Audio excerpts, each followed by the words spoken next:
पहले हर चीज की शुभारंभ अच्छे कार्यों के लिए किया जाता है। यही प्रार्थना यहाँ के पंडित पुजारी भी करते हैं। इसरो द्वारा चंद्रयान 3 की सफलता के बाद आज सूर्ययान आदित्य L1 सुबह हरिकोटा से लॉन्च किया गया है। चंद्रयान 3 की सफलता के बाद इसरो ने आज एक बार फिर सूर्ययान आदित्य L1 लॉन्च किया है। इसी पर पूरे देश की नजर बनी हुई है। महाकाल के मंदिर परिसर में स्थित सिद्धेश्वर गणेश मंदिर में पुजारी चम्मू गुरु ने विद्वान पंडितों की उपस्थिति में पूजा अर्चना कर इसरो द्वारा सूर्ययान आदित्य L1 लॉन्च की सफलता की कामना की गई। पुजारी चम्मू गुरु ने बताया कि हम कामना करते हैं कि इसरो की यह मेहनत सफल हो। आदित्य L1 लॉन्च किया गया है और हम करोड़ों देशवासियों की इसके साथ में प्रार्थना जुड़ी हुई है और उसी के साथ आज हमने यहाँ पर महाकालेश्वर मंदिर श्री सिद्धि विनायक जी से भी प्रार्थना की है कि पूर्व में भी जो चंद्रयान 3 छोड़ा गया था और उसके लिए भी करोड़ों लोगों की प्रार्थना जुड़ी हुई थी, हमारी भी जुड़ी हुई थी और ऐसी प्रार्थना हम पुनः करते हैं कि आदित्य L1 यान सफलता पूर्वक संपन्न हो, यही हमारी कामना है। क्या पूजन यहाँ पर गणपति जी का अतोशिष पाठ किया गया, गणपति जी को मनाया गया क्योंकि हर कार्य के लिए पहले गणपति जी को मनाया जाता है, इसलिए हमने गणपति जी को मनाया और प्रार्थना की। कुछ तस्वीर वगैरह भी रखी थी वहाँ पर हमने आदित्य L1 की तस्वीर भी यहाँ पर रखी थी, उसको पूजन पाठ भी उसी का किया था। पंडित अजय व्यास ने बताया कि 140 करोड़ देशवासियों की आशाओं का नया सूर्य बने, इस उद्देश्य को लेकर उज्जैन में मोक्षदायिनी शिप्रा के घाट पर स्थित 84 महादेव में 3 नंबर के ढूंढेश्वर महादेव पर पूजन अर्चन किया गया। सर्वप्रथम भगवान सूर्य को अर्घ्य दिया और इसके पश्चात विद्वान पंडितों द्वारा ढूंढेश्वर महादेव पर रुद्राभिषेक, आदित्य हृदय पाठ सहित मंत्रोच्चार किया गया। पंडित व्यास ने बताया कि ज्योतिष गणना के अनुसार आज का दिन ग्रहों की स्थिति अपनी अपनी कक्षाओं में है। जैसे सूर्य सिंह राशि में और शनि कुंभ राशि में विशेष योग बना रहा है। पंडित व्यास ने बताया कि हमारा देश लगातार विश्व गुरु बनने के विश्व कीर्तिमान रच रहा है। आज आदित्य L1 का सफल परीक्षण भारत देश की सफलता की ओर एक कदम है। चंद्रमा के साथ ही अब सूर्य भी आत्मनिर्भर भारत की शक्ति का साक्षी बनेगा। ज्ञात हो कि चंद्रयान 3 की चांद के दक्षिणी ध्रुव पर कामयाब लैंडिंग के 10वें दिन इसरो ने शनिवार को देश के पहले सौर मिशन आदित्य L1 को PSLV C-57 रॉकेट के एक्सेल वर्जन से लॉन्च किया गया है। आदित्य सूर्य की स्टडी करेगा। इससे सुबह 11:50 PSLV C-57 के एक्सेल वर्जन रॉकेट के श्रीहरिकोटा के सतीश धवन स्पेस सेंटर से लॉन्च किया। इसरो का आदित्य L1 पृथ्वी की कक्षा में पहुंचा। यह 16 दिन चक्कर लगाएगा और फिर 110 दिन में 15 लाख किलोमीटर दूर एक L1 पॉइंट पर पहुंचेगा।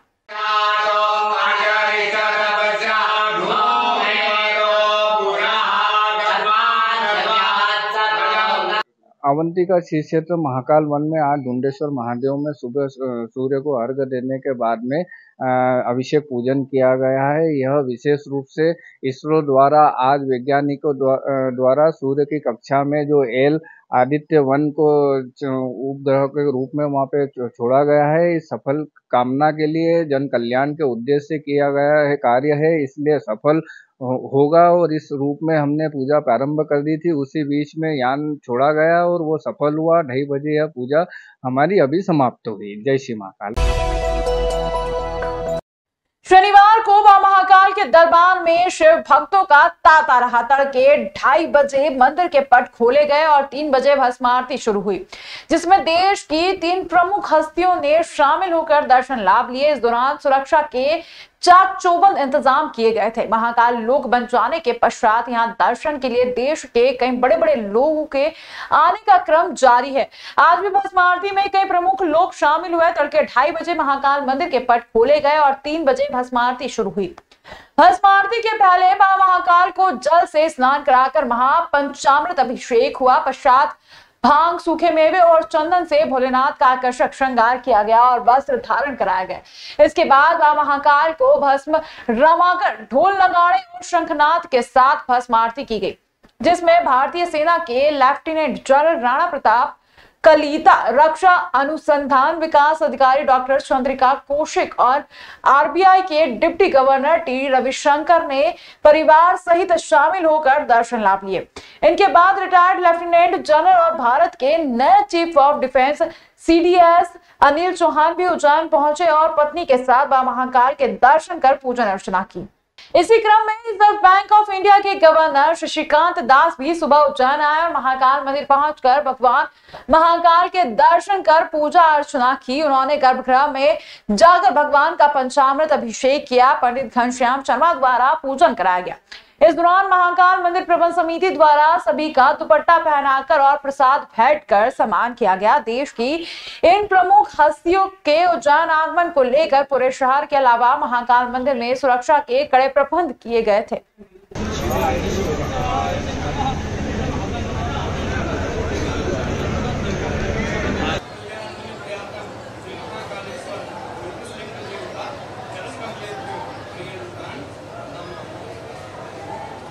मैंने बहुत अच्छा दर्शन हुआ और पूजा भी किया महाकालेश्वर जी का, और भगवान के भरोसे महाकालेश्वर जी के भरोसे दुनिया ही चल रही है और सबकी मंगल हो, इसीलिए प्रार्थना करते रहते। मुख्यमंत्री शिवराज सिंह चौहान ने आज शनिवार को बड़नगर में विकास पर्व एवं लाडली बहना के सम्मेलन में शामिल होने पहुंचे। यहां कृषि पक्ष परिसर में इस आम सभा का आयोजन किया गया। कार्यक्रम की तैयारियां पूर्ण कर ली गई है। कई समर्थक भी अपनी अपनी दावेदारी लेकर जन समर्थन के साथ मुख्यमंत्री के रोड शो में पहुंचे। मुख्यमंत्री चौहान संगम चौराहा पर एक कॉलोनी में बने अस्थायी हेलीपैड से लेकर कोट चौराहा मंडी परिसर तक रोड शो किया एवं उसके बाद आम सभा को संबोधित किया गया। रोड शो का शुभारंभ संगम चौक हेलीपैड से शुरू हुआ। रोड शो में कई नेताओं ने सीएम का गर्मजोशी से स्वागत किया। संगम चौक से होते हुए जन दर्शन यात्रा बुद्धेश्वर मंदिर, नयापुरा, तेजाजी चौक, पुराना bus stand, dowry railway station road होते हुए मंडी परिसर पर खत्म हुआ। यहाँ पर सीएम ने लाडली सम्मेलन सभा में सभा को संबोधित किया। मुख्यमंत्री यहाँ पर लगभग 150 करोड़ रुपए से अधिक की लागत के 110 निर्माण कार्यों का लोकार्पण एवं भूमि पूजन किया। मुख्यमंत्री शिवराज सिंह चौहान ने बड़नगर में प्रमुख रूप से जिन कार्यों का लोकार्पण एवं भूमि पूजन किया उनमें से जिले के ऊंटवास लाहौरिया के उप स्वास्थ्य केंद्र का लोकार्पण, नगरपालिका परिषद बड़नगर द्वारा सीसी रोड डामरीकरण, OHT फीडर डिस्ट्रीब्यूशन के कार्यों का भूमि पूजन हुआ जिनकी लागत 7 करोड़ 48 लाख है। इसी तरह लोक निर्माण विभाग के माधोपुरा से रुनीजा मार्ग, बड़ावदा से कलसी 2 मार्ग तथा कोट चौराहा से नयापुरा सीसी मार्ग का भूमि पूजन हुआ। उच्च शिक्षा विभाग के अंतर्गत अतिरिक्त नवीन भवन का लोकार्पण, प्रधानमंत्री ग्राम सड़क योजना के तहत लोहाना भिड़ावदा अमला ब्रिज का लोकार्पण तथा लोहाना भिड़ावदा अमला शामला नदी पर ब्रिज निर्माण का भूमि पूजन किया गया। इसी तरह सेतु विभाग द्वारा निर्मित किए जाने वाले चामला नदी पर खंडवासुरा से भिड़ावत के बीच जलमग्नी पुल, उज्जैन जिले में नागदा हलखुर्द पर रेलवे ब्रिज का निर्माण कार्य शामिल है।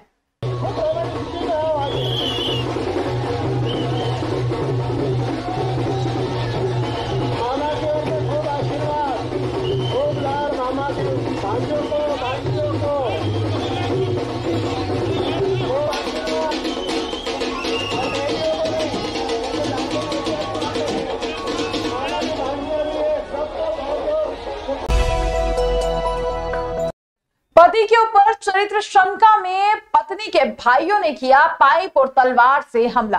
पत्नी द्वारा अपने ही पति के ऊपर चरित्र शंका को लेकर हुआ विवाद। पति जब मलकीपुरा अपने ससुराल गया तो वहां 2 साले नाजिल और आदिल ने अपने जीजा फिरोज और उसके भाई इमरान पर पाइप और तलवार से हमला कर दिया। पाइप और तलवार के हमले से दोनों भाई घायल हुए हैं। दोनों को सर और हाथ में चोट आई है, जिसकी शिकायत फिरोज ने थाना सेंट्रल कोतवाली पर जाकर दर्ज कराई है। वहीं फिरोज का कहना है कि उसकी शादी को 10 साल हो गए हैं और उसकी पत्नी से उसके 3 बच्चे हैं और वह उस पर शंका करती है कि उसके किसी दूसरी महिला से संबंध है। फिलहाल पुलिस ने शिकायत पर जांच शुरू कर दी है। वहीं घायल दोनों भाइयों का जिला अस्पताल में उपचार जारी है। मैं मेरी सास से बात करने गया था, मेरी घरवाली रोज परेशान कर रही थी कि तुमने दूसरी कर रखी, तुमने इतनी बात ही करी है। तो मेरा साला उधर से आया, उनने पाइप मारा मेरे को। तो मैंने छोटे वाले भाई को फोन लगाया, कहाँ है तू? यहाँ आके बात करने। तो ये आके खड़ा हुआ और उसके पीछे से आके एक साले ने और आके तलवार मारी। उसके बाद ये गिर गया। तो उसके बाद मेरी सास के मारो तो मिलने के सब आके खड़े हो गए। तो उसमें 4-5 जने और तो मिलने के, उनकी शक्ल रात में देख नहीं पाया मैं उनको। नहीं, मैं विवाद ये मेरी घरवाली मेरे को शक करती है कि तुमने दूसरी कर रखी। तो 1 साल से करती, मैं रोज कहता तो कल एक बार मेरे को पकड़ के बतला। तो मेरी सास भड़का दी उसे कि तुमने यहाँ देखा, वहाँ देखा कहीं भी नहीं, आज तक ऐसी बात ही नहीं हुई। और फिर कहती मेरे को तो कमरा चाहिए, वहाँ तो मकान चाहिए। ऐसा ऊपर नीचे 400 दूसरी करते हैं। प्रदेश के मुख्यमंत्री शिवराज सिंह चौहान गरीबों के वास्तविक हमदर्द हैं। आवासहीनों को निःशुल्क पट्टे वितरित किए जाना गरीबों के उत्थान की दिशा में एक महत्वपूर्ण कदम है। यह बात नगर निगम अध्यक्ष कलावती यादव ने कही। आप मुख्यमंत्री द्वारा पट्टे वितरित किए जाने संबंधी आयोजन का निगम परिषद हाल में आयोजित सीधा प्रसारण तथा पट्टा वितरण समारोह की अध्यक्षता करते हुए संबोधित कर रही थी। शनिवार को निगम अध्यक्ष कलावती यादव ने शहरी क्षेत्र के 12 हितग्राहियों को प्रतीकात्मक रूप से आवासीय पट्टों का वितरण किया। इस अवसर पर MIC सदस्य अनिल गुप्ता, पार्षद दिव्या बलवानी, नीलम कालरा, पार्षद प्रतिनिधि गोपाल अग्रवाल, अपर आयुक्त RS मंडलोई सहित निगम अधिकारी और हितग्राही सम्मिलित रहे। इस अवसर पर मुख्यमंत्री के भोपाल में आयोजित दीनदयाल रसोई योजना का शुभारंभ और पट्टा वितरण समारोह का सीधा प्रसारण विभिन्न रसोई केंद्रों सहित निगम मुख्यालय में भी दिखाया गया। संचालन जनसंपर्क अधिकारी रईस निजामी ने किया। प्रधानमंत्री आवास योजना के अंतर्गत आवास में भी नहीं आता है, तो जहाँ जाते हैं वो भी कहते हैं भैया हमारा कब बनेगा। और मैं समझता हूँ हमारे आशीष भी इधर बैठे, बाकी नहीं सकते। सबसे ज्यादा अगर पकड़ती बहने भैया मकान देख लो, आशीर्वचन दिया है, जो उद्बोधन दिया है, उसको हमने सबने सुना है, उनका मार्गदर्शन सुना है। उसके बाद कुछ रह नहीं जाता है। लेकिन मैं आज के इस अवसर पर जो निःशुल्क पट्टा वितरण कार्यक्रम हुआ है, निश्चित रूप से मुख्यमंत्री जी की और मध्य प्रदेश शासन की बहुत बुरी प्रशंसा करती हूँ कि उन्होंने आर्थिक रूप से कमजोर वर्ग की चिंता की है, उनके आवास की चिंता की है, उनको भूमि देने की चिंता की है और जिनके पास मकान नहीं है उनके लिए एक स्वराज कॉलोनी के रूप में मकान निर्माण करके देने की भी चिंता की है। निश्चित रूप से मुख्यमंत्री की यह पहल